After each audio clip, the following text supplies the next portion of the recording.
हा प्रश्न पहा, अतिशय सोपा आहे. 1908च्या कायद्याच्या कडक तरतुदींमुळे पुढीलपैकी कोणत्या वृत्तपत्रांनी त्यांचं प्रकाशन बंद केलं? एलिमिनेशन मेथडने लगेचच आपण याचं उत्तर काढू शकतो. दर्पण हे वर्तमानपत्र याच्यामध्ये येणार नाही. का बरं? कारण दर्पण हे ब्रिटिश भारतामध्ये सक्तीबंद केलेलं राजकीय वृत्तपत्र नाही आहे.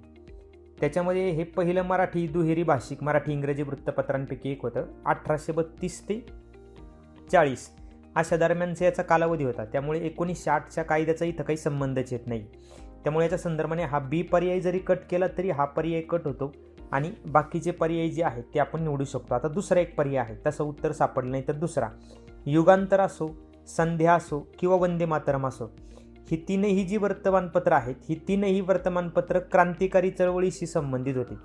त्यामुळे 1908चा जो प्रेस ॲक्ट आहे तो 1908चा प्रेस ॲक्ट ब्रिटिश सरकारने राष्ट्रवादी वृत्तपत्रे प्रेस मुक्ती चळवळीतील लेखनावरती नियंत्रण ठेवण्यासाठी लागू केला होता. त्यामुळे या सर्व वर्तमानपत्रांनी आपलं जे काही प्रकाशन आहे ते प्रकाशन बंद केलं होतं. म्हणून पर्याय क्रमांक A, C, D हे उत्तर बरोबर आहे.